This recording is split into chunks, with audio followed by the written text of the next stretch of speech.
भारत में रहने वाले लोगों के लिए कई महत्वपूर्ण दस्तावेज होते हैं जिनकी जरूरत समय समय पर विभिन्न कामों के लिए पड़ती है। इनमें Aadhaar card, voter card, PAN card, ration card, driving licence और पासपोर्ट जैसे दस्तावेज प्रमुख हैं।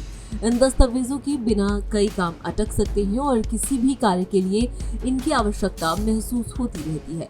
अगर आप विदेश यात्रा करना चाहते हैं तो आपके पास पासपोर्ट का होना बेहद जरूरी है। बिना पासपोर्ट के आप किसी भी देश में यात्रा नहीं कर सकते। अब भारत सरकार ने ई पासपोर्ट की सुविधा भी शुरू कर दी है। इसका मतलब है कि अब आप पासपोर्ट के लिए डिजिटल रूप से आवेदन कर सकते हैं और इसमें आपको कागज की आवश्यकता नहीं पड़ेगी। तो चलिए हम आपको बताते हैं कि आप ई पासपोर्ट के लिए कैसे आवेदन कर सकते हैं और इसके क्या फायदे हैं। अब तक भारत में पासपोर्ट एक कागजी दस्तावेज होता था जिसमें डिजिटल जानकारी नहीं होती थी, लेकिन अब भारत सरकार ने ई पासपोर्ट को लॉन्च किया है जिसमें पासपोर्ट की जानकारी डिजिटल रूप में उपलब्ध होती है। ये ई पासपोर्ट कागजी पासपोर्ट और इलेक्ट्रॉनिक पासपोर्ट का संयोजन है। इसमें रेडियो फ्रिक्वेंसी आइडेंटिफिकेशन चिप का भी इस्तेमाल किया गया है और ये चिप पासपोर्ट के इनले के रूप में एंटीना का उपयोग करती है। ई पासपोर्ट में पासपोर्ट होल्डर की फोटो, उसकी फिंगरप्रिंट और अन्य महत्वपूर्ण जानकारी डिजिटल रूप में स्टोर होती है। इस पासपोर्ट के फ्रंट कवर के नीचे गोल्ड कलर का सिंबल होता है जो उसे पहचानने में मदद करता है और ये जाली पासपोर्ट बनाने को बेहद कठिन बना देता है।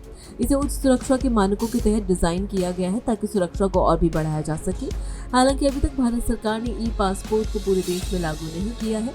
फिलहाल ये सुविधा केवल कुछ विशेष शहरों में उपलब्ध है। इन शहरों में नागपुर, भुवनेश्वर, जम्मू, गोवा, शिमला, रायपुर, अमृतसर, जयपुर, चेन्नई, हैदराबाद, सूरत और रांची के पासपोर्ट कार्यालयों में ई पासपोर्ट की सुविधा उपलब्ध है। अगर आपके पास पहले से पासपोर्ट है तो आप उसे अपनी वैधता तक उपयोग कर सकते हैं।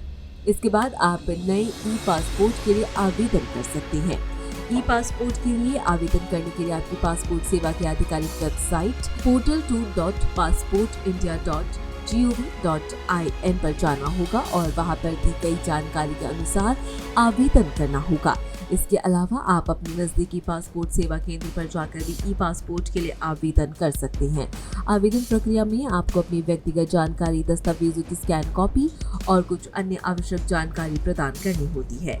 ई पासपोर्ट के आने से न केवल विदेश यात्रा करने वालों को सुविधा होगी बल्कि सुरक्षा भी बढ़ेगी। ये पासपोर्ट जालीकरण की समस्या को काफी हद तक समाप्त कर देगा और यात्रा के दौरान इसकी पहचान और सत्यापन में भी आसानी होगी। फिलहाल खबरों में बस इतना ही। इसी और तमाम खबरों के लिए देखते रहिए भारत एक्सप्रेस डिजिटल। नमस्कार।